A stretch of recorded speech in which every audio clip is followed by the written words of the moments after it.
around and disregard it. Strip you off the ground, show you what heart is. Standing strong and proud, nothing can knock it. Let's get it started, it's the hardest. Talk around, don't disregard it. Strip you off the ground, show you what heart is. Standing strong and proud, nothing can knock it. Let's get it started.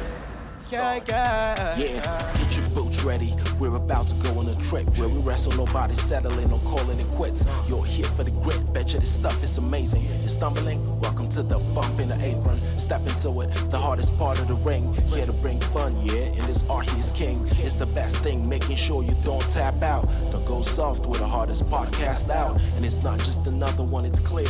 Off the rest, in this content, none contest. Take the nonsense off the steps. You know it's nothing but pure gems when it's coming off the chest. Get it? Now it's time to sit and relax. Get your mind blown away, ain't no skipping this track. Have you paying more attention, no listening gap. Get everything I ever wanted, no giving it back. Yeah. Ooh, what's up, everybody? Welcome to the Apron Bump Podcast. I'm your host, Kyle, aka the hardest part of the ring. We're here, folks. We made it. We trudged through the invasion era. We made it through whatever the hell you would call the first half of 2002. Attitude Era revisited, maybe? I don't know. But we're here now in July of 2002, and we are fresh off of, by the way, what show are we covering today? Hardest part of the ring? Vengeance 2002 is the show we will be recapping today. And this pay-per-view occurs fresh off of a lot of things. One, we had that famous Vince McMahon promo on Raw. This is, after Stone Cold left. This is after the NWO storyline came to an end. A kind of a lukewarm at best King of the Ring pay-per-view. It became very clear that the WWE needed new stars. So Vince McMahon cut a promo at the beginning of a Raw with all of the superstars surrounding the ring. I think he did the same thing on SmackDown too, if I remember correctly. I could be wrong on that. But basically asking everybody to give him some of that aggression in a ruthless manner. And we get a good amount of that. We get some debuts in between King of the Ring and this pay-per-view. We've seen some debuts. We've seen a little, I don't know, maybe this guy, maybe you've heard of him. He's called, the Peacemaker, John Cena. We got the debut of John Cena, and he is on this pay-per-view. We will soon get the debut of Rey Mysterio. And people like Batista, Randy Orton, who have already debuted, they've become more prominent. And people like Bradshaw, they're trying to go with. There's a Bubba Dudley, they're trying some things, and not everything works out. But we're definitely in the Ruthless Aggression Era here, and I'm excited to cover it, man. I mean, I've seen a few pay-per-views from this era. I know a few nuts and bolts, but haven't watched it, full time. So I'm excited to get into it. And this show here, Vengeance 2002, was a pretty good show. It was a pretty good show. It was a breath of fresh air, I thought. Because the first half of 2002, I mean, like I said before, it was kind of just a rehash of the Attitude Era. You had really, the spotlight was on guys like Flair, Hogan, NWO, Vince McMahon. You have Undertaker and Triple H trying to rekindle a rivalry. You have Godfather and his escorts. There's so many things they tried, and they all kind of failed in their own ways and to their own extents. Which brings you back to the Ruthless Aggression Era thing, the promo, Ruthless Aggression, and all that stuff. They need something new, and they sure do get it. So, like I said, the show just felt like a breath of fresh air. And I mean, the main event, nothing exemplifies that. Like the main event of this show, a triple threat match for the Undisputed Championship. You have The Undertaker defending his title against Kurt Angle and The Rock. And I actually did a watch along of this match on my YouTube channel. So go check that out if you have not already. Give it a like too. Subscribe if you are not already. I'll put a link to that in the description below. The watch along of just the triple threat match. So go check it out. This is a fun time. It's a fun match.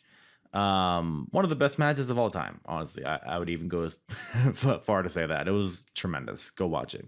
And while you're subscribing to my YouTube, just go to apronbump.com, check out the merch, check out, give my show a rating. You can find wherever you want to listen or watch the podcast at apronbump.com. You can even go to the episodes tab and filter by different timeline or promotion, because all sorts of stuff that I cover. So if you want to just narrow it down to one singular timeline, for example, the Attitude Era or Ruthless Aggression Era, go there. Go to the episodes tab at the top right at apronbump.com, and it'll bring you to all of those episodes that I've covered in chronological fashion. But yeah, so some really fun matches on this show. Vengeance 2002. Excited to talk about it. Got a lot of up-and-comers on this show, and I'm not talking about the porn magazine. But speaking of fucking, I fuck with my guest that I had on today's show, Brian from the Within the Ropes podcast. Check out the Within the Ropes podcast wherever you listen to podcasts. Brian does a really good job. He talks a lot about the current products, kind of general. He used to do like reviews of each show, but now he does more general subject, kind of topical stuff for his episodes, which I really enjoy. So he does a really good job over there. Really entertaining dude. So go check him out. That's the Within the Ropes podcast. WithinTheRopesPodcast.com for everything you need with Bri Guy, and follow Brian on Twitter at Within the Ropes on Twitter. I already said that. But yeah, we have a good old time. We tickle each other's nipples and kiss each other on the cheek for a little over an hour on this. So let's get into this. WWE Vengeance 2002 with myself and Brian from the Within the Ropes podcast. Oh, yeah. Here, 1 second. It says Riverside has run out of storage on your computer. Fucking video games. Do you happen to have any space left on your hard? I do, yeah. Maybe. I sure do. Maybe delete some of your backup porn videos that you download. Yeah, just a couple. Just a couple. Hold on, let's see. I know when you're at a pinch and your Wi-Fi's out. Yeah, just a little bit. Give me a second here. I knew this would come to an end. Time to get man, Warzone or what games do you have downloaded? Warzone, just about every Warzone every itself is 500 gigs. Golly, man. And see, I have a lot of, what is this? Why it says there's 5 people in here for some reason? Hey. Me, you, Jimmy Hart, Renegade. There we go. And are we gonna start this on a sour note? Is that what we're doing? And Billy Kidman. Yeah. Wait a minute. All the best of wrestling. All the best. Hold on. Let's see. I got it. I got this. I got it, Kyle. I got Do you though? It sounds debatable. I got it. I got it. Here we go. All right. Wait. Let's see. Boom. Oh, did you hear that? Can you hear my sounds? Doo-doo-doo. What the hell's going on over there? Yo, is there a way to? This camera's like really close on me. Is there? You could just back up, maybe. I don't know. Push the camera. All right. There's always something. It's always like, oh, the Chrome isn't updated, or my mic isn't selected, or some shit. It says there's 5 people again, though. Me, you. You know what? All the 3 people. Who's watching us? Elon Musk, fucking Jeff Bezos, and Mark Zuckerberg. They're always watching, anyways, right? Who's with me? Always. The goddamn. Learn our business. The cyborgs are taking over the world, everybody. That's what this podcast is really about. I lured you in here with Vengeance 02, but I really wanted to get you to discuss the downfall. I freaking knew it. Well, hold on. I just said downfall. I didn't even mean it, but it's the theme song of this of this show, huh? Trust Company. Come on now, sing it for me, Brian. See? You don't know the words? No, I don't know the words. I forgot. I don't either. Trust Company songs always just feel like they're whispering loud, you know? Oh, yeah. Take me away, take me. You know, that kind of shit. Oh, sorry, I was jamming out. I'm just thinking of how I could use that clip for something else if you're doing that. Boy, howdy. Be great. That is on you, sir. Well, anyways, Vengeance 2002. Did you get a chance to check out the show? I did. Thoughts? So it was an okay show. A lot of matches were on the shorter end. It was very fast paced. Nothing too methodical and technical. I thought it was decent. It was all right. It was okay. Yeah, I think the main event is really like what people remember about this show. Although the other matches, you are right. There were a lot of short matches and honestly like kind of forgettable, I guess, in the grand scheme of things. But there were some pretty solid matches on this show. And this time period, just for context, this is we're still kind of fresh off the initial brand split. But this is the period where they're like really leaning into the different brands, the different like that they just established the GMs the previous week. So Eric Bischoff and Stephanie McMahon showed up for the first time as GMs the very week before, and then you see like Eric Bischoff is backstage throughout the show and trying to get people to sign. And Stephanie, I don't know if Stephanie's there eventually. We get a funnel segment later in the show, But yeah, they're really leaning into the brand split here. What are your thoughts? Because we're kind of in a period as of recording this where it's almost like they're phasing it out again. What are your thoughts on the brand split in general? So every now and then, okay. So lately, I've been feeling like the brand split should end. I feel like they have a lot, maybe way too much talent than they did back then when they, first introduced it, and when, they were going through it and it was exciting. It was different. You had different stories on Raw, different stories on SmackDown.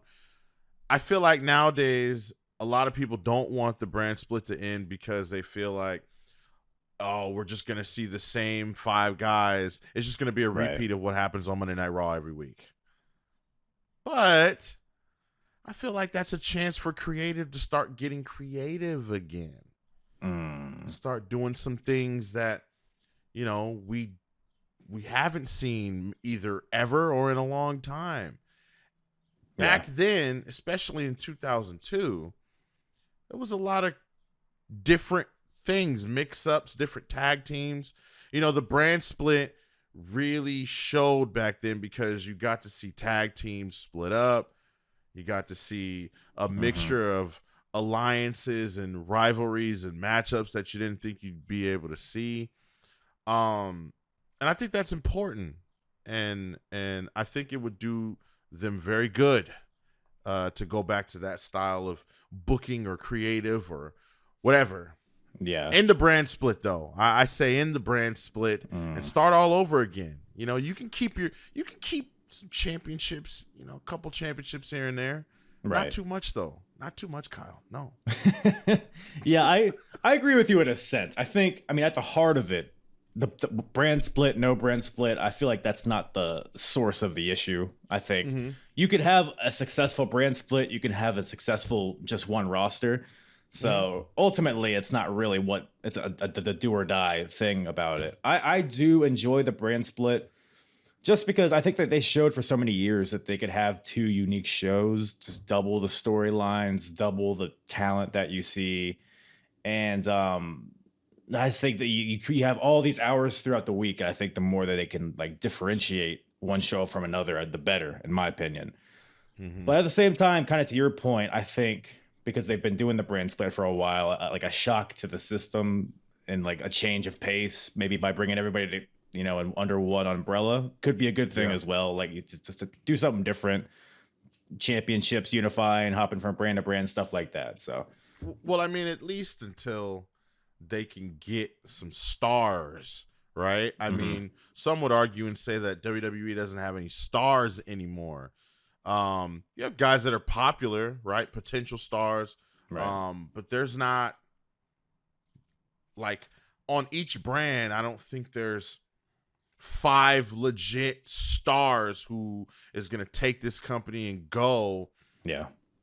for the next 5-10 years, Yeah. We stand WrestleMania. I mean, they relied on like old ass Stone Cold Steve Austin and goddamn Logan Paul to me. I mean, it was a great show. I loved it, but ultimately we're gonna be wheeling Stone Cold out with a beer wheelchair that has like a thing connected to his head.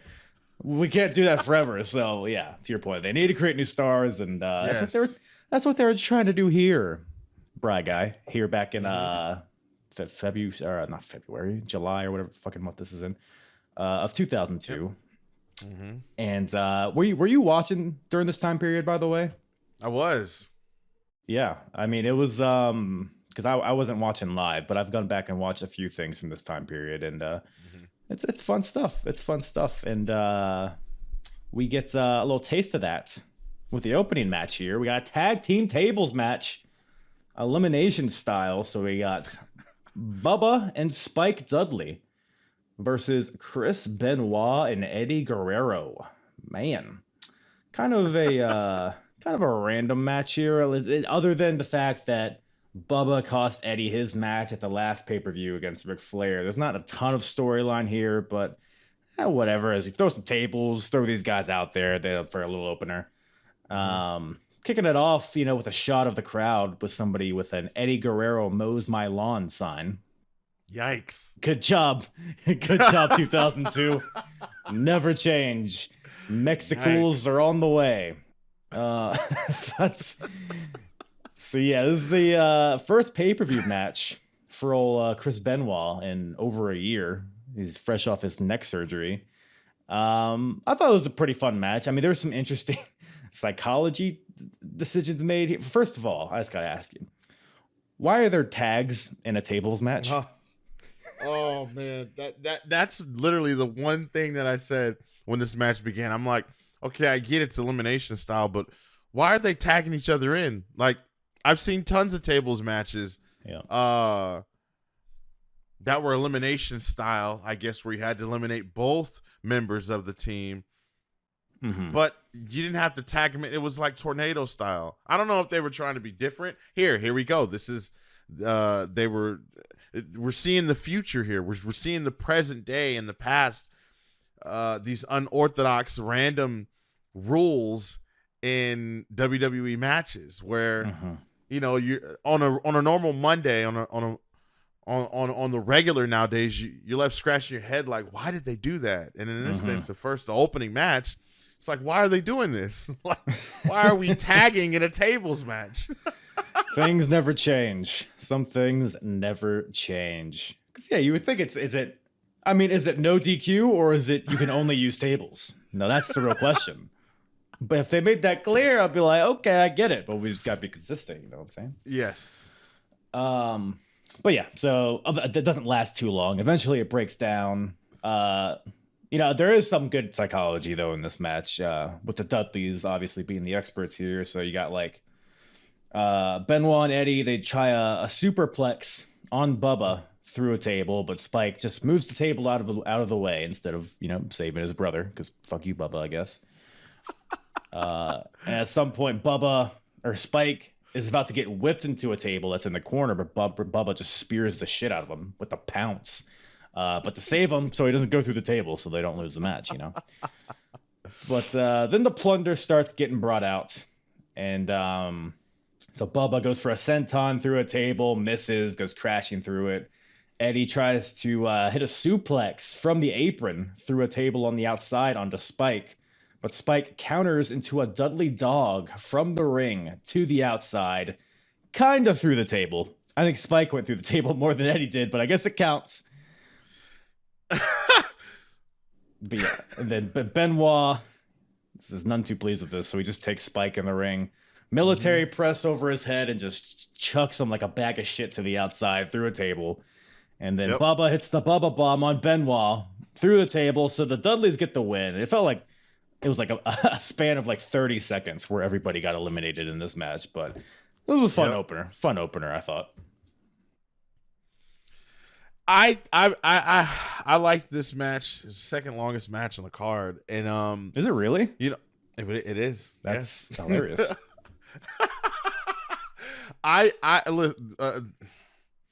the table spot, I would think that Spike would be eliminated, but I remember back in, I believe it was Royal Rumble 2000, when Jeff had went through the table himself, like he flew out of the ring and he went through the table in the match with the Dudleys. And I believe it was Jim Ross that said, "Oh, you can only get eliminated if someone puts you through the table," right? And so because Spike was on the offensive end of the move, obviously he wasn't the one eliminated from the match. So, but who would to say that Eddie wasn't just doing a big ass atomic drop on Spike through the table, right? Maybe he's playing 4D chess and the ref just didn't see it. So that's true. But I mean, yeah, I guess you do have a point there. It could have been an atomic drop. Yeah, you're gonna be pondering that all day, aren't you? Yeah, I am actually. Question. That's one of those things that Eddie could have come back, the night after on Raw and been like, "Hey, well, I didn't get eliminated. Come on, man." You know how it is. Yeah. I hope that wasn't insensitive the way I said that, but come on, atomic drop. But anyways, any other thoughts on this match? The bubble bomb through the table, that looked like it hurts. Yeah, there's no way to. Might get a what? Might get a piece of what? Might get a piece of wood stuck somewhere that you don't want it. Yeah. No, well, I was about to say nobody wants wood there, but I mean, at least half the population does. So yeah, at least. Yeah. So, but yeah. So wood up the ass and Dudley's get the win. Next match. Well, first of all, speaking of wood up the ass, we got Eric Bischoff here. Oh. Whew. And like I said, he's less than a week in to his run here in WWE. He's got a shit-eating grin on his face. And because that was a Raw match that we just saw, and he was very happy with it. It's fast-paced, he says. It's ruthless aggression. And he's talking to Coach backstage, and as he's talking to him, he sees Triple H walking by, and Bischoff's like, hey, pal, because later in the show, there's this whole fucking LeBron James ceremony where Triple H is, picking which hat he wants to wear, which brand he wants to go to. So Bischoff's trying to get ahead of it. He's like, hey, where are you going? And Triple H is like, I'm going to Stephanie's office. And Bischoff's all pissed because he doesn't want him negotiating, but Triple H is bigger than him, so he goes in there anyways. Love the brand competition here. What did you think about, like, in this time period, how like Bischoff and Stephanie were like basically at odds with each other? It was good. It made the big time players seem that much more important, in my opinion. Made them seem and feel, like you say, like LeBron James, superstars, right? Big time players. GM seemed a lot more serious about their shows. They wanted to make sure that it was the best show, right? And so I appreciate that. I appreciate it. I was left scratching my head though, because I'm like, they're not acknowledging here that, Triple H is Stephanie. I know that they had some differences. Business. What? It's all business. I get that, but doesn't Stephanie have some kind of advantage here? Like, isn't this not fair? What isn't it conflict of interest? What are you referring to? Well, business and pleasure. Like, why? They both have mouths. So yeah, it's about how bad you want it, Brian. Are you willing to risk it for the biscuit, as they say? Oh man, you're right. I don't know what I was thinking. Yeah, you were just coming off really silly there. So yeah. But anyways, good segue here. We got Jamie Noble and Nydia coming out. Oh man, we're going to Applebee's, baby. We got the cruiserweight title on the line. Jamie Noble, the champion, versus Billy Kidman. Man, so Nydia, according to I think it was King or JR that said this, they've been living high on the hog since Jamie Noble won the cruiserweight title. They got a double wide trailer, so they're really living the life. So they need this title to maintain that lifestyle, of course.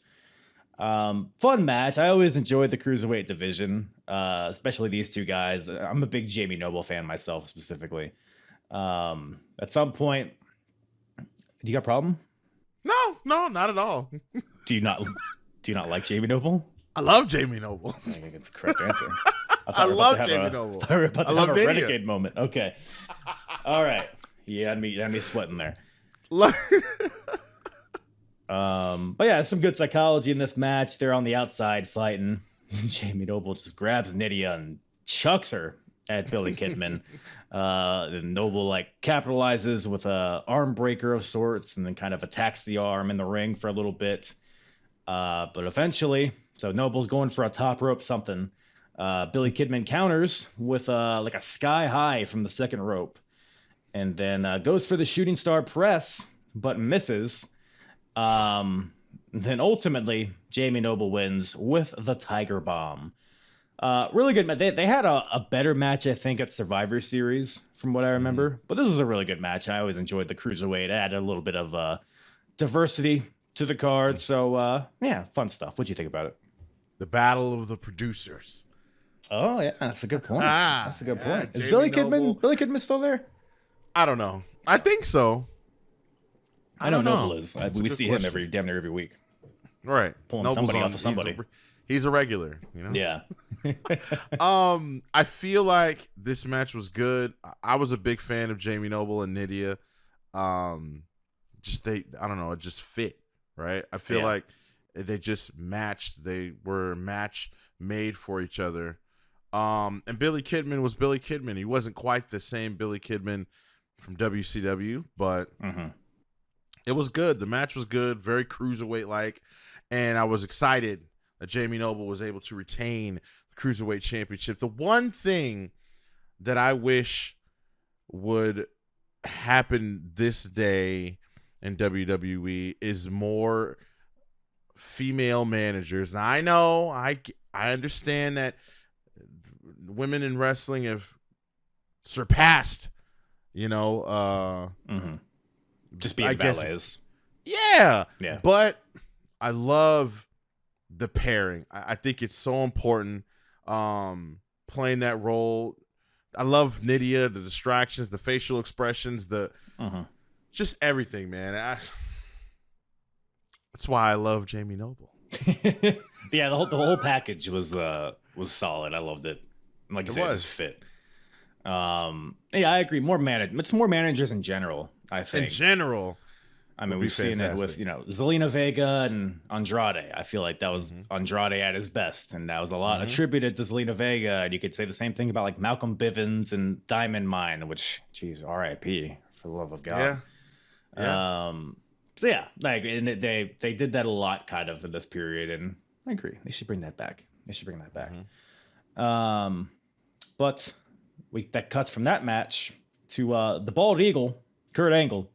He's there with Mark Lloyd backstage, and he's cutting a promo because Kurt will be in the main event, the triple threat match for the undisputed title. But as he's talking to Mark Lloyd backstage, he meets Brock Lesnar for the first time, which is a fun little moment. Because Brock already he's the number one contender. He's going to get the world title shot at SummerSlam. So it's a matter of who wins the match tonight that decides who he faces. So it's feasible that it could be Kurt versus Brock at SummerSlam, but we know now with hindsight that in reality, it's actually WrestleMania the next year that these two will meet. So fun little foreshadowing there. But yeah, good little taste, just a little taste. But after that, got the European title. The coveted European Championship is on the line for the final time ever. Jeff Hardy, the champion, versus William Regal. Yes, make sure to dance before you save your brother, everybody. Yes, man. So we got Jeff here. He's fresh off the ladder match against Taker, that legendary ladder match. So he's got a lot of momentum. And how else do you capitalize on momentum? Well, you give a guy the European Championship. So props to WWE for that. The Fed. So we got Regal.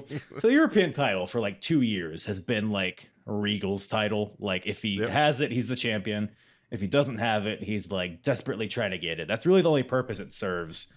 Right. The very next night on Raw, there's actually a ladder match to unify the European and Intercontinental titles. So this is the last time we'll see it on pay-per-view. But again, this is a short match. It's fine, but it's, very forgettable, I thought. Jeff goes for the Swanton, lands on Regal's knees, or Regal gets his knees up to block it. Regal tries to capitalize, but Jeff hits a roll-up out of nowhere for the win, retaining his title. And Regal cries again because he's very sad, and he's very European. I don't know if you knew that. So yes. Yeah, what'd you think about this whole deal? I thought it was okay. Jeff Hardy doing Jeff Hardy things. I was gonna mention the ladder match with Taker. Dude, yeah. It was great. I feel like if something like that happened nowadays, people would say he deserves to be the world champion right now. Yep.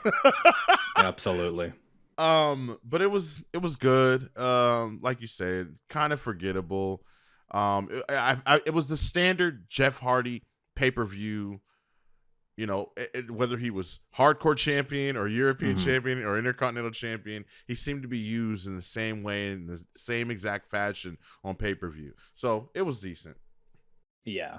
But yeah, that ladder match, man, was, I watched it recently and I still I knew the result, but I was like, God damn it, Jeff, get up that ladder. Grab the belt, you son of a bitch.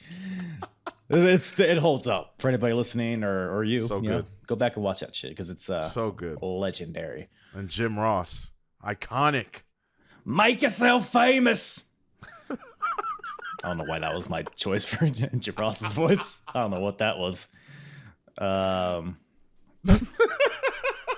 don't know. Do you have a better? Make yourself famous, kid. There you go. That's there you better. go. Yours was good too. Mine was more like Jeff Jarrett, I think, but yeah, there we go. It's a thin line. But man, backstage. So we got Ric Flair is here. Uh-oh. He sees Jeff coming through because he just come on, Jeff. Come, nature boy. And so he sees Jeff and congratulates him on winning the European title or retaining it. Then in comes Hulk Hogan. He's like, Jeff. Oh, good job, brother. Well, let me tell you something. My match later in the show, I'm gonna do a Hulkamaniac Swanton. And then Ric Flair's like, it's gonna be ugly Swanton. I don't know. He tried to do a thing, but it kind of sucked. Then the two old fucks ponder the GMs, and Jeff walks away. So really weird cast of characters here. Yeah, 2002. Do you have any other thoughts? It's felt I don't know, something felt off about it. Hogan. There we go. Why is your flame so good? Me, one more time. Woo! There you go. That's the only thing that was missing about this. I feel like every time those two were in the same place at the same time, that happens. It's weird to seeing them nonchalantly having a conversation next to each other. That's what it was. Yeah, for sure. But oh man, the hits just keep on coming. So now we got John Cena, the debuting on pay-per-view John Cena versus Chris Jericho. Ooh, the prototype looking fresh. Golly. What'd you think about early John Cena here? Well, when I watched this match, I'd most definitely believe him when he said that he really wasn't ready and he really wasn't as good as... You didn't think this was good? I mean, it was good. It's just he wasn't... I mean, when I look at, young and up-and-coming stars now... Right? Like my guy, Theory. Yeah. I mean, he's got it all. He's got the full package. He's got the in-ring. He's got the mic skills. He's got the look. I mean, I don't. No, go ahead, show it. Nah. That's for the Patreon. Nah. Yes. Extra deleted scenes. There we go. There we go. Extra deleted. Made that sure that shit's gone forever. But it was good. Jericho, in my opinion, makes this better than it should have been in the short time that the match went on. But it's surprising that John Cena won. Again, I say it's what makes WWE back then so exciting, because you really got to see some of the up and coming, some of the undercards, some of the young fresh talent get big wins on pay-per-view, versus one throwing it away on a pointless Raw or SmackDown, right. and or them being humiliated to the point where people are not liking them anymore, and they got to figure out something else. And good thing they don't do that anymore. Good thing they figured that out and don't throw cake in people's faces. And what else happens? Lots of stuff. Too much stuff to talk Cake. about. I feel like cake comes into play way too often. Well, they don't do the lawn mowing anymore. They don't do that anymore. They don't do stuff Are we like sure? that. Somebody call it if they have fact checked us. But anyways, no lawnmowers here, but you know who is here is John Cena. I thought this was a really fun. I can see. I don't think good maybe is the word for it, but I thought it was very. It felt like a sprint, so there was no like dead spots. I don't think there was one rest hold in this match. It just felt like move. It's almost like a video game. Everybody was just using their power moves over and over again. There's one spot where Jericho's in the corner. John Cena sprints at him for like a stinger splash. But Jericho leaps, he like gets to the second rope, drop kicks Cena in midair. And you gotta go watch this. It was like he got hit with a shotgun blast. Yep. Just got wrecked. But a lot of high impact moves, like Cena's busting out like belly to bellies and all that shit. Jericho hits his lion salt, but he doesn't cover Cena because Cena's been disrespecting him on SmackDown, and he wants to make him tap out. So Jericho locks in the walls, but it gets countered into a roll up. John Cena gets the win. And then Jericho loses it. He takes the chair, he smashes it against the ring post. I get it. Baby! Yeah, he's the king of the world. Brian, I don't know if you heard him. Yes. That's his new nickname that he's trying out for a couple weeks, and he'll have a new one, I'm sure. Yep. We got some more Eric Bischoff, ladies and gentlemen. He's waiting outside of Stephanie's office because remember Triple H went in there to supposedly negotiate stuff. So as her and Triple H are talking inside, a lawyer walks outside the door and he has documents. And Eric Bischoff's like, documents? He's really pissed at these documents. Because he thinks it's going to be like a contract for Triple H to sign and join SmackDown, et cetera, et cetera. The lawyer walks in. Eric Bischoff's, he's mortified. He's nervous. But more on that later, folks. And then we got the commentary switches over, which I thought was a funny little thing how they treated commentary, because eventually they would just, the Raw guys commentate the Raw matches, SmackDown guys commentate the SmackDown matches, but they just did this thing where Cole and Taz was the first half, JR and King was the second half, which didn't really make sense. It's like, why are you commentating the other guys' matches? But they would figure it out. But love the long-term storytelling though, and King not wanting to shake Taz's hand. I thought that was a funny little piece of business there. That was good for sure. But yeah, the second half. Okay, hold this stupid crown. Asshole, just shake his hand. He's in a suit. But we got the IC title on the line next. We got the champion, Rob Van Dam, versus Brock Lesnar with Paul Heyman. And dude, Brock Lesnar is a fucking I'm not like breaking any ground here by saying Brock Lesnar is a freak monster, but looking at him in 2002, it is insane. I mean, the traps, and he's walking out there. He just hops up to the apron, hops over the top rope. It's almost like they should put the WWE title on him or something. You think? I don't know. Maybe. Hopefully they don't miss the boat on this one. But golly. So this is a rematch of the King of the Ring finals that happened the previous month. And Rob Van Dam, he had a coast to coast on Paul Heyman on Raw, which is a fun little thing. Like with the chair, or Van Terminator, I guess is what he called it. Yep. The match is really fun. Rob Van Dam, hometown, well, he's home state. I don't know how close Battle Creek is to. Where are they? Detroit, right? They are in Detroit. Detroit. Any Michiganders, you'll let me know how close that is to Battle Creek, if that is a real place. But yeah, man, I thought it was a fun match. Anything in particular stick out to you in this one?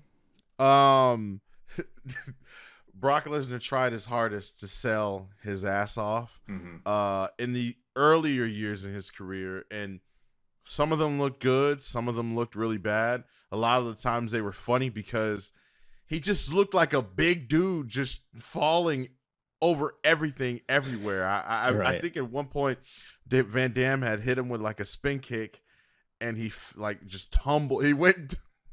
Well, he's very top heavy, so you like knock him over a little bit. It's like a bobblehead. So he tumbled right through the middle rope onto the outside. Put himself in harm's way a lot.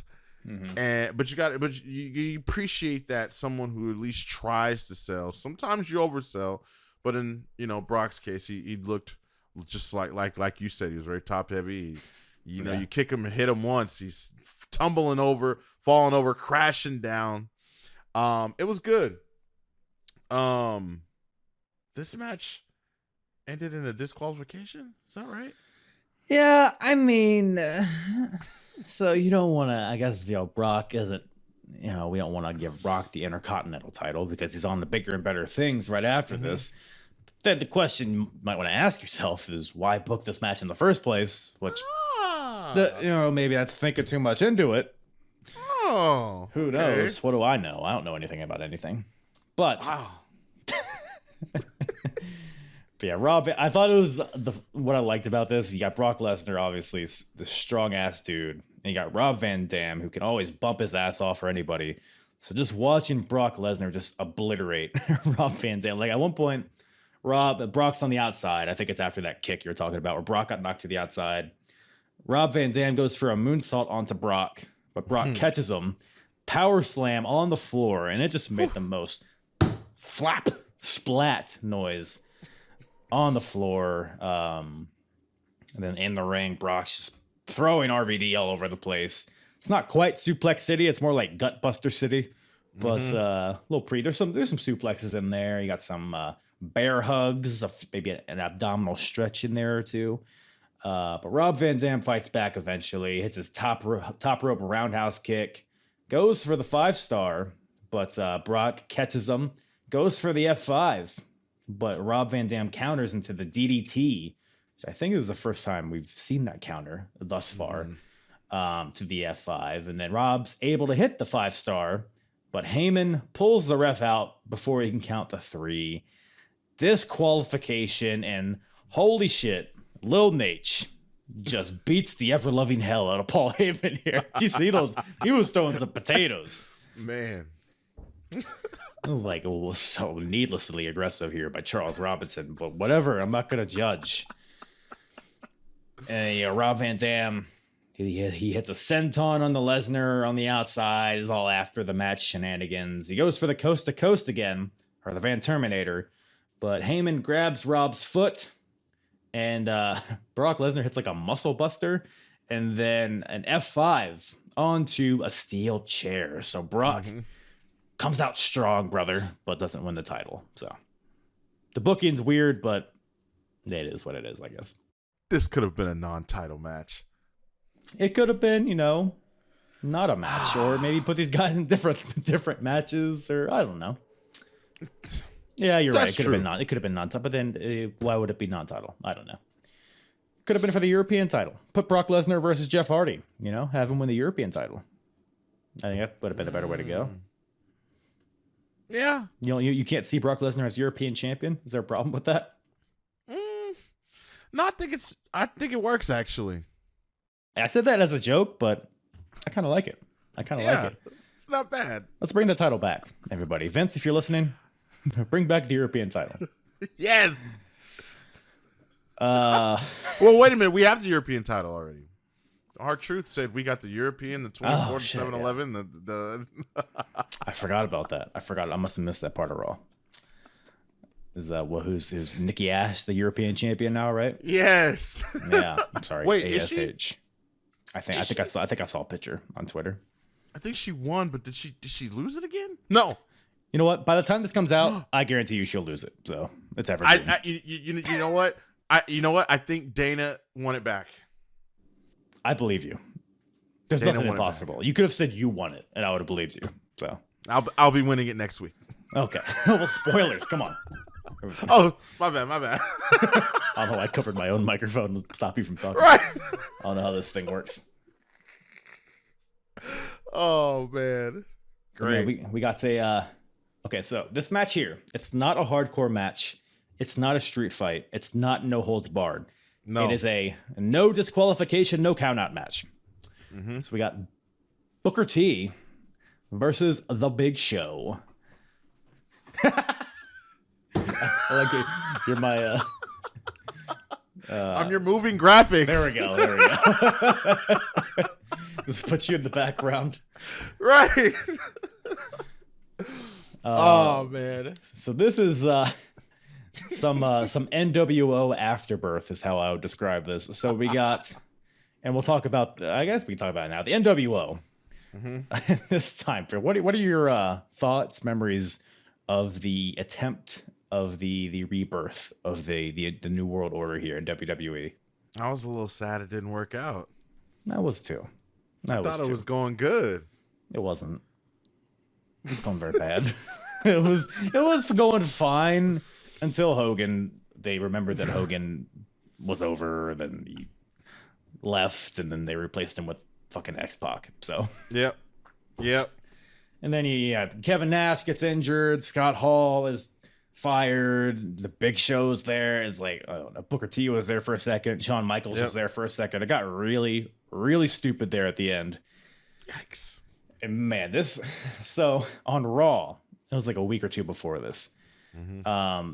They're basically building up. The NWO was initially supposed to be a big part of this show because the segment with Triple H that happens later was still supposed to happen, but instead of which brand is Triple H going to join, it was originally supposed to be, is Triple H going to join the NWO? So that was going to be a whole thing. And then Booker T and Big Show, because Booker T was in the NWO, then he got kicked out. So this is rooted in NWO drama. But then on Raw, because when Kevin Nash suffered an injury, I guess a quad injury, I'm assuming, Vince McMahon, and it's just funny how this all played out. Vince McMahon, he comes out to the NWO's music, and he's like, I hope you enjoyed that because that's the last time you're ever going to hear that music. The NWO is done, and he just keeps going on. It's like, he just comes out and it's like, hey, that storyline we're not doing that anymore. Forget about it. Never happened. So it's like, it's really that easy, huh? It's really that easy. So I wonder why they don't do that more often. It's like, hey, we're not doing that anymore. I know the thing happened, but don't worry, you didn't see anything. Shh, we don't want to give him any ideas. I guess they do that, but they don't like say it outright. Booker T didn't like that music anyways, so it's okay. No, it didn't pass the vibe check for Booker. But man, so I saw this match on the card. I kind of rolled my eyes at it, like, oh, Big Show. Like, how good can this be? And again, it was short, but deservingly so. You had the fun moment where so Big Show goes for a choke slam through the announce table like he did on SmackDown or something the week before. But Booker T counters and hits a scissors kick off of one announce table through the other one, which looked sick. Oh, yeah. They fight back to the ring. Show goes for a choke slam, but Booker hits the low blow and then a big ass scissors kick. And then the Houston Hangover hits it about as perfectly as he ever hit it and gets the win. Huge pop. Like Booker T Like, this match was for whatever reason, the crowd was just so into Booker T on this night. And it makes sense because Booker T would go on to WrestleMania and fight for the world title. And I guess this is really the beginning of his momentum here. So really, really fun showing for Booker T here. And then the Spinaroonie, of course. I don't know. What'd you think of all this? It was good. All the stuff that we all knew Booker T was capable of, he was doing in this match, in this short time he had with the Big Show. I wasn't a huge Big Show fan, especially during this time, because he was like big and a show. Right? Yeah. And he was slow. The big slow, folks. To me, he was the big slow here. No, he's used extra big, to your point. Yeah. Extra. XXL show. XX. But it was good. It was a good match. Again, see, you know what you're talking about, Kyle. Sometimes. This is what did it. This is what took Booker T right to Triple H, just for him to just break him right down. No, we don't talk about that. Yeah, we're not talking about that. I don't remember any of that. Me neither. No. I remember Booker T and Goldust was really good though. That yes. Yes, we are in the midst of that, which is some good shit, pal. Good shit, pal. And that showed like a really entertaining side of Booker T that kind of wasn't shown before that. So Goldust, man, really influenced the WrestleMania, one of the main events of WrestleMania, which is fun to think about. Booker T showed that he could be a sports entertainer during that run. That's what got him to the point where he's at now. And I feel like that lacks a lot in a lot of the young up-and-comers in WWE. I think it's one of the reasons. I mean, it's a conversation for another day. It's one of the reasons why, we got 2.0 is to not only teach them to wrestle the way WWE wants them to, but to also show them how to be a sports entertainer. Kyle, come on. Yes, no. Look, me, you, we could do wrist locks, right? We could, if we trained, we could probably do a Russian leg sweep or two, right? But anybody could do this, but not anybody can have a crowd in the palm of their hand. Booker T had that here, and that's why he's one of the best. What was that? Right. I missed it. Do it again. Oh. I didn't miss it. Are you trying to put your eyebrow up? Wait. Okay, there. You have to do the whole thing. Okay. I get it. You have to wind up for it. Yes. Strike 3. Yeah. Oh, hold on. Wait. I'm sorry. 1 second. Just give me 1 second. Breaking news. Someone's at my door. Hold on. Okay. Hold on. This fucking guy. Big time in me on my own podcast. Well, you got better things to do? Huh? Brian, let me tell you something. I'm just gonna cut a promo while he's gone. You sitting there with your Old Spice in the background, it looks like. Your goddamn dresser, huh? 4-shelver? Bitch. You got a what was that, a TV, 55-inch or something? All right. Yeah, nice blinds, bitch. Sorry about that. Yeah. Had to let Vince McMahon in real quick. Oh, thank you. Yeah, I was just hyping you up while you were gone. Thank you. Making sure everybody knew what a good guy you were. So absolutely, thank you. Absolutely, you're welcome. Had to let Vince in. We're going over some stuff. Some stuff. That sounds suspicious. Yeah. You booking the territory, as the kids say. Absolutely. We're getting ready to sign off on some deals. Taking NXT some places where you might not imagine. NXT 3.0 coming up soon, folks. Oh man. Well. Oh man. We're backstage again. Uh-oh. I know what you're thinking. You're like, gotta have some more Eric Bischoff. Have to. Still outside Stephanie's office. The stamina on this guy. He's been out back there for an hour and a half. Stephanie comes out. She tells Eric that Triple H signed. Bischoff's like, man, signed? What? And Triple H walks out. Eric Bischoff's like, you big nose idiot. Why'd you sign with her? A lot. And then Triple H is like, You idiot. Those divorce papers I signed. Oh, I just turned into Vince McMahon. I'm having an off impression game today. Is going very poorly for me. That actually wasn't that bad. That bad. Listen. Those divorce papers.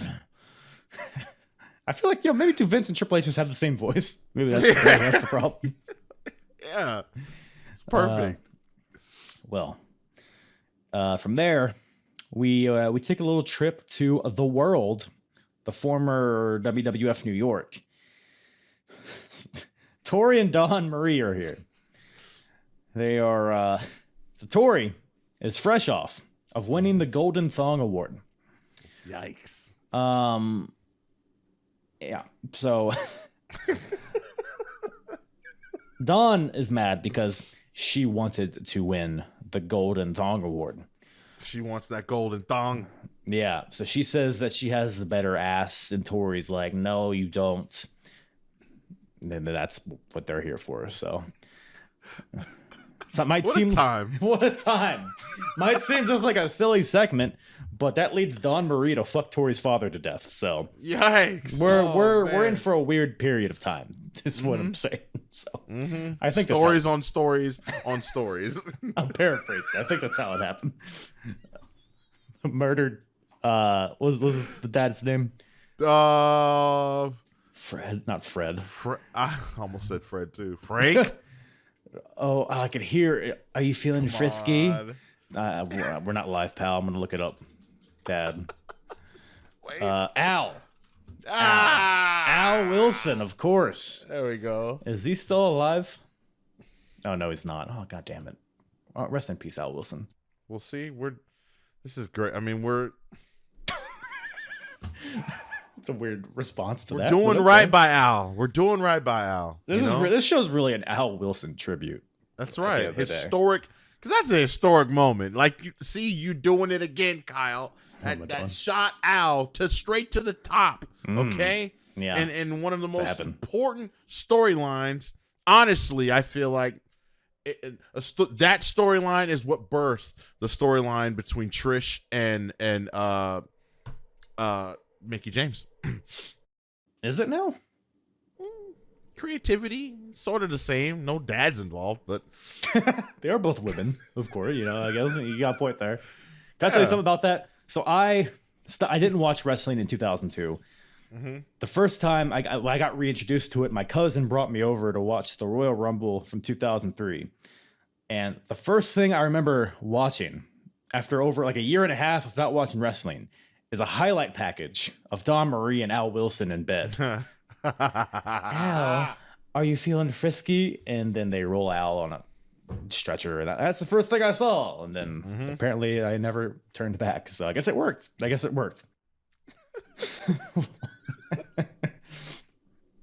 I told you. Yeah, you're right. No, look, egg on my face. You're right. But hey, so that opening match you said was the second longest match on the show, and I'm assuming the main event was the longest. Yes. But unless we count this, the Triple H segment here. Uh-oh. So Triple H had surgery on his elbow, I believe. So he was not able to compete on the show, but he's here 5 times in his left elbow. 9 times in my knee. I try to bring that up at least every other episode. I love that. But it's Triple H. He's here. Both Stephanie, Eric Bischoff, the two GMs of Raw and SmackDown, are trying to get Triple H to sign with their brand.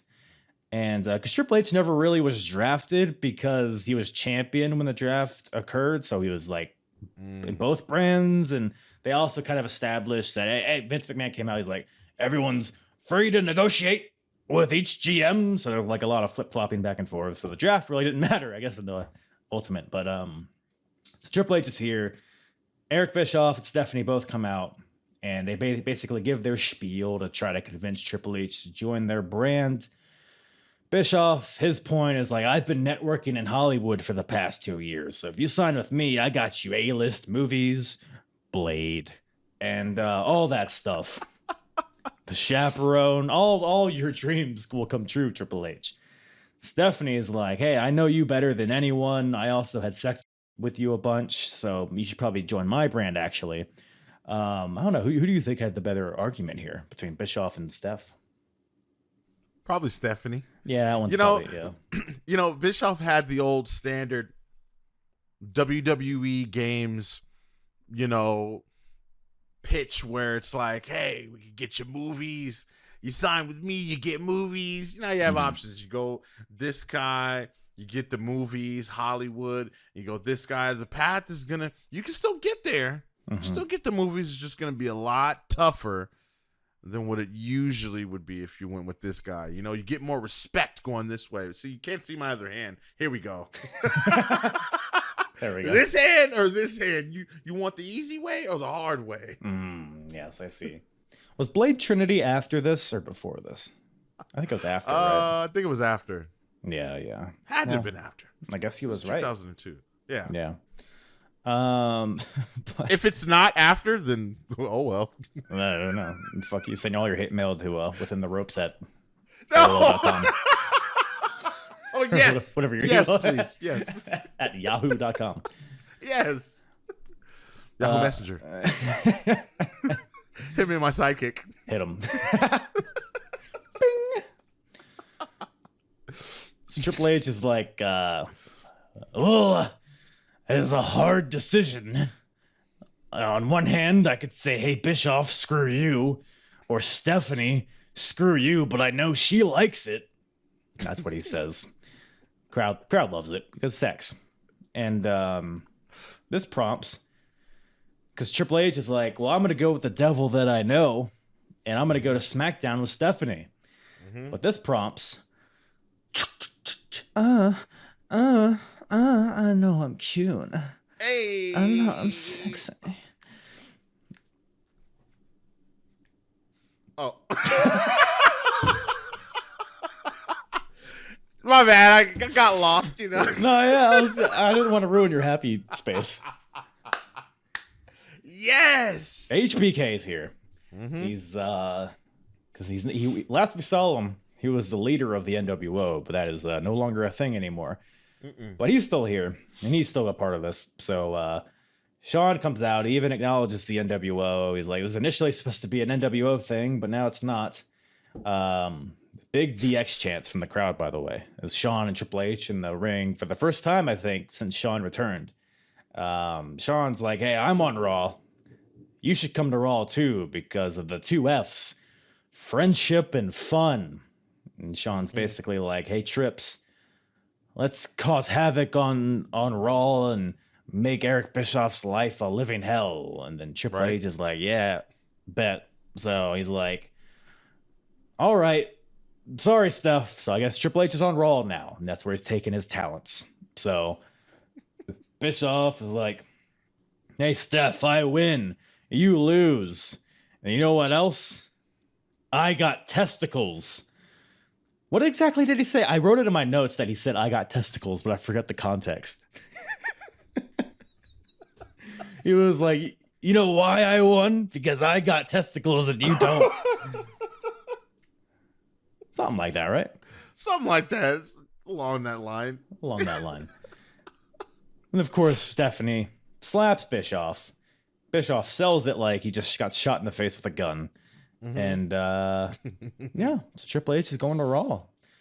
It's interesting. What do you think that was the good move, or what do you think the trajectory would have been like had Triple H gone to SmackDown here? I think we could have like him and Brock, maybe. Yeah, I think you made the good move. I think you made the best decision. Yeah, I think that this entire segment on a pay-per-view is something that lacks in WWE today.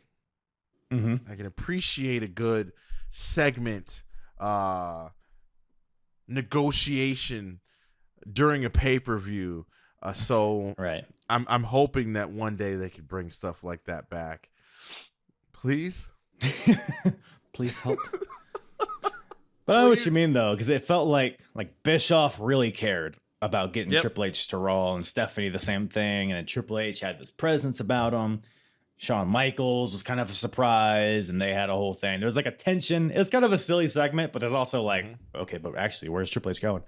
So that happens. And then we get some reactions from backstage. So we got Make a Difference Fatu backstage. He's very disappointed that Triple H went to Raw because I guess Kishi's on SmackDown. Yep. Just the way he talked like Fatu in 1995. He's like, listen, man, I don't know, man. I was really hoping like he's talking like that. Then we got Booker T, cuts to Booker T, who is, yes, the 5-time. He basically threatens Triple H. He's like, hey, if this sucker gets in my grill, I'm about to knock him out. So kind of something like that. So again, foreshadowing to WrestleMania, a world title match. So we've gotten both world title matches kind of alluded to on this show, and I don't think anybody even realized at the time, or maybe probably wasn't even the plan at this point, but maybe they just stumbled into it. But I thought it was a fun little Easter egg, as the kids say. But we got the tag team titles up next, being defended by the champions, Edge and Hollywood Hulk Hogan versus the Team Canada, the Un-Americans, the Anti-Americans, whatever you want to call them. The Un-Americans. Oh, what did you think of that faction? I liked them. Yeah, I liked them. I liked the bad guys. Are you Canadian by any chance? Yep. Are you? No. You didn't strike me as a Canadian. I've heard you say about. So about. Eh? What's that all about? But yeah, they were a good faction, I guess. They're bad guys. Still kind of fresh off of 9/11, so maybe they're trying to capitalize on the elevated patriotism in the country. You got Hulk Hogan, who's obviously the red, white, and blue dude, and then Edge, who's Canadian, but we don't talk about that. He lives in somewhere else now. So we got he's very proud to be an American. Yeah, a real American. That's right. He's fighting for the rights of pretty much every man. So like this is how I saw it, really. Yes. But match itself, it's any match Hulk Hogan is in, no matter how many people are in it, is a Hulk Hogan match. The baby faces get beat up, Hulk up, big boot, leg drop. But in this case, we got he's a Christian. He hits a thumb to the eye on I believe it's Hogan. Lance Storm hits a super kick on the outside onto Hogan. Inside the ring, Test interferes because he's also not American. Gets in the ring, hits Edge with a big boot.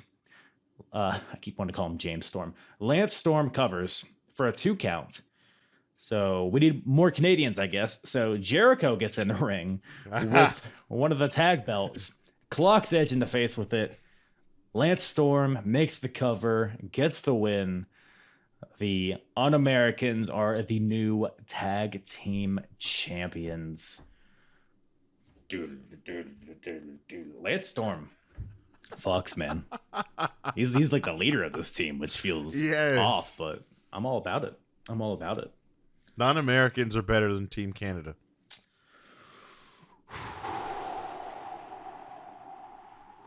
I gotta think long and hard about that one. I mean, yeah, I'm sticking with that. I don't think so, man. I mean, no? I would say the individual people are probably better in the Un-Americans, but as a faction, I think Team Canada was better. I would say so, because it kind of just felt like the Un-Americans kind of felt like the junk drawer. And it's like, okay, we're not doing with these guys. They all happen to not be from America, so let's all throw them in a William Regal joins eventually. It seemed like Chris Jericho was going to be a part of it, but I don't think he really ended up being a part of the faction. He just happened to be Canadian tonight, so it was like, yeah, let me help these other Canadians out, I guess is how I read it. So, okay, man, that's a question for everybody. Team Canada, Un-Americans. Who do you got? Shout out to Elix Skipper.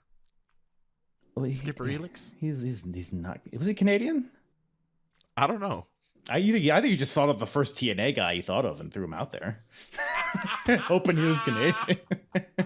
Come on, well, man. he was in it. He had the bandana, the tights. Yeah. He had Petey Williams, Eric Young, Bobby Roode, Scott D'Amore as the manager. He had A1, Johnny something. I forget his name. Johnny Divine. Maybe some other people here and there, but I don't know, man. You know, you might be right. It's the only we gotta have Bobby Roode versus wow.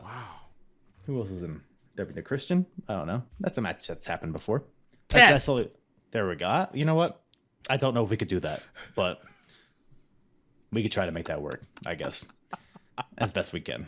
Yeah, we'll get the fake test. Yeah. Rest in peace test. Oh, who was somebody? I saw somebody lately that was like, wait, this guy's just Test. Fuck, who am I thinking of? It'll pop up in my head. Was it on NXT? Not Von Wagner.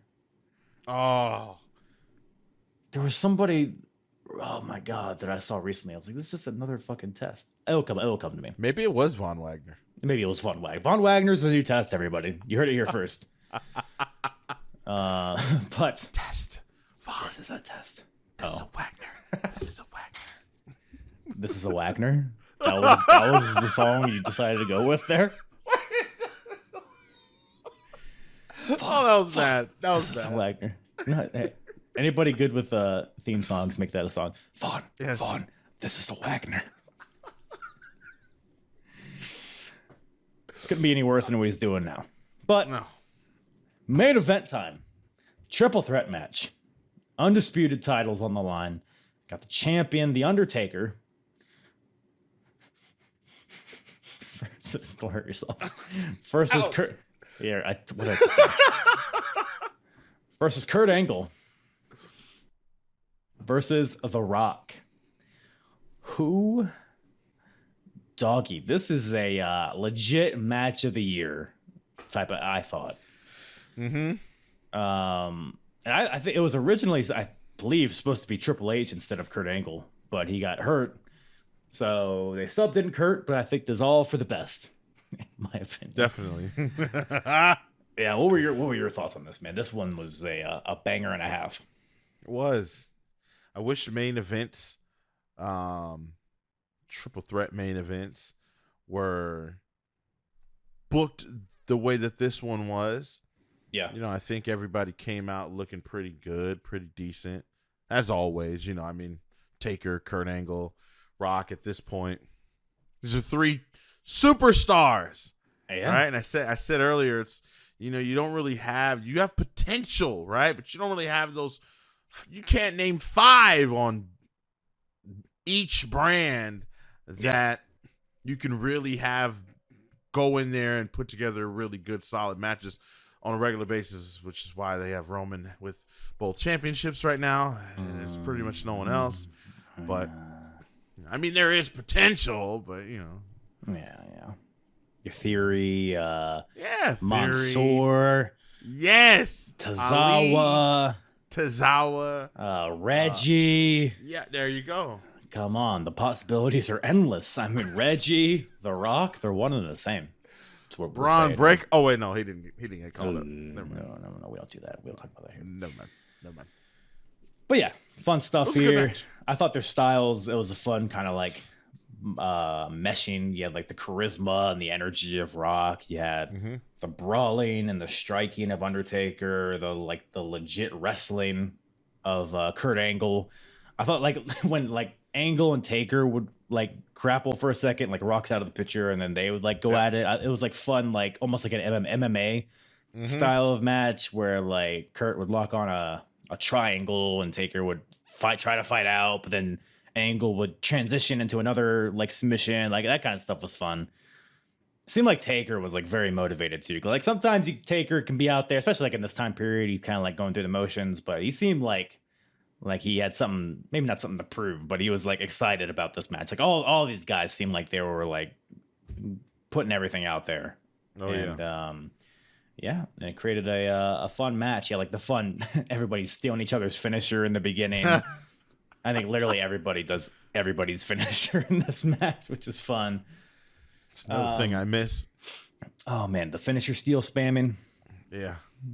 Big 2K fan, so I'm familiar. So we got a lot of points in this match where you think it's over. Like I think Kurt just levels Taker with a chair shot at some point in this match, cracks him over the head, and then Angle follows it up with an angle slam onto The Rock. And you think it's over at that point, but Angle can't make the pin. At some point, Taker hits the last ride on The Rock, but Angle comes out of nowhere and pulls Taker off with an ankle lock, I think is what happens. You got, submissions, everybody's hitting their signatures and trying to go for their finishers, but ultimately The Rock hits the rock bottom onto Kurt, pins him. Manhandle slam! Stealing from Becky Lynch, this Rocky. Yes. How dare you, sir? The Rock wins, new champion, even though he doesn't pin the champion. Yes, the great one is going on to SummerSlam to face Brock Lesnar, Barack and Rock. And yeah, just a legendary, one of the best triple threat matches that ever occurred, in my opinion, at least in WWE, for sure. Is that the first time? Is this the first time The Rock's been used as a transitional champion? Well, no, his latest title reign.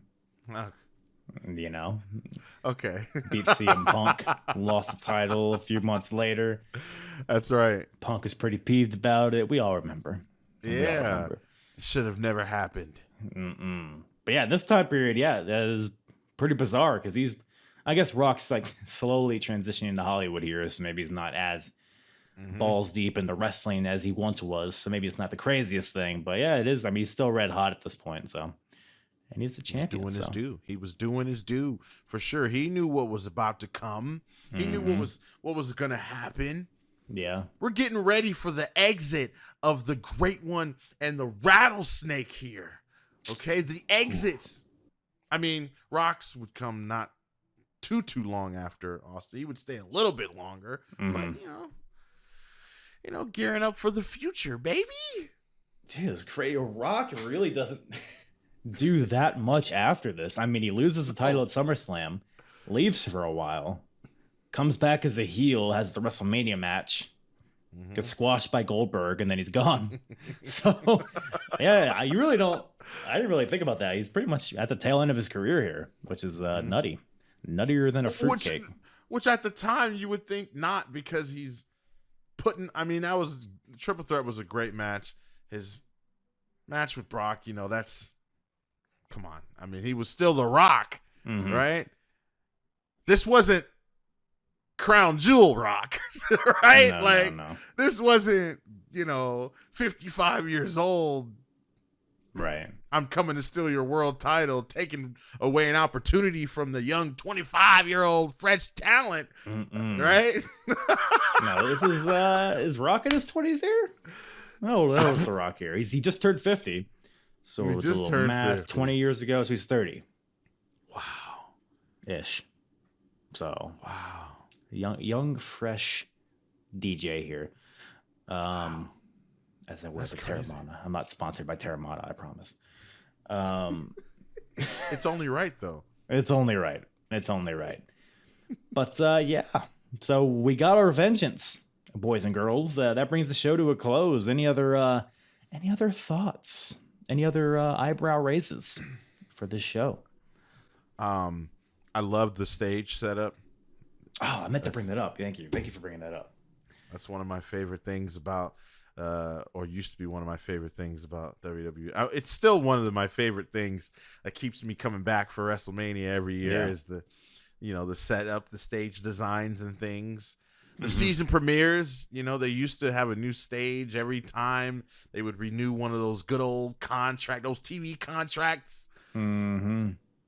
But not. I like the simplistic. It was like because just a big screen with a V. Like I've always been a fan of really simplistic stages. Like my favorite ones are like the ones they've used at a few of the recent Royal Rumbles, where it's just like a dugout and it's just nothing but people behind. Like I love that shit. Like the less hoo-ha, the better, as far as I'm concerned. Absolutely.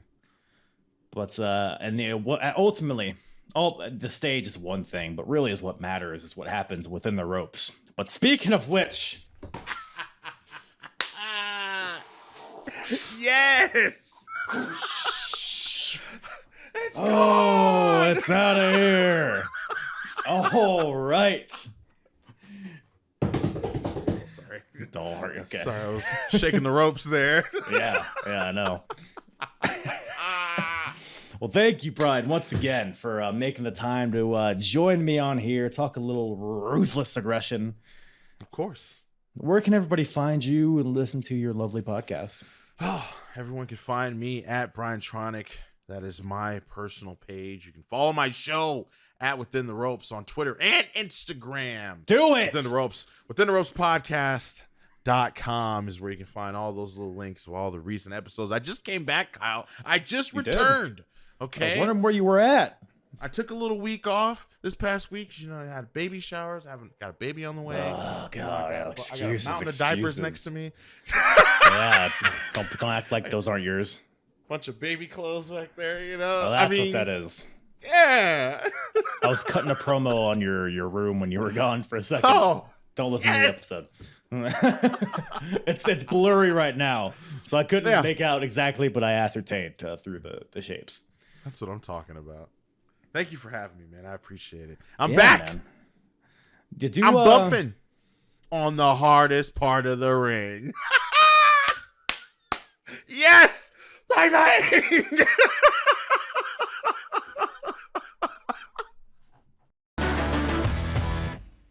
Once again, thank you to Brian from the Within the Ropes pod. I was trying to give him the the no sell reaction on that, but I couldn't.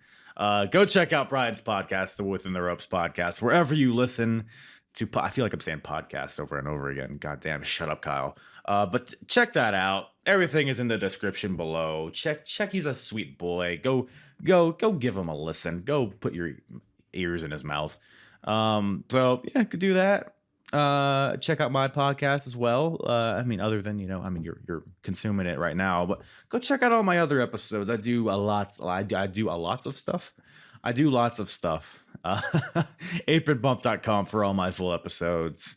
Many different timelines. So if you're just hopping on here for the first time, you're like, hey man, love me some Ruthless Aggression, love me some early 2000s WWE, WWF. Well, I've done everything from the Royal Rumble 2001 up until this point. So go check that out if you wish. Or don't. Suck my ass, I guess. But speaking of sucking ass, I gotta get out of here. I don't know. Anyways, that's about all I got, right? Check out the watch along too, once again, if you haven't already, of the triple threat match from the show. And yeah, this whole for like the intro and the outro of this episode, I've been like, how can I work in a pun, with the show title? Like, how can I make a pun out of that? I haven't been able to think of a way. I mean, I hate to disappoint you guys. Like, I hope you don't like seek vengeance on me for it.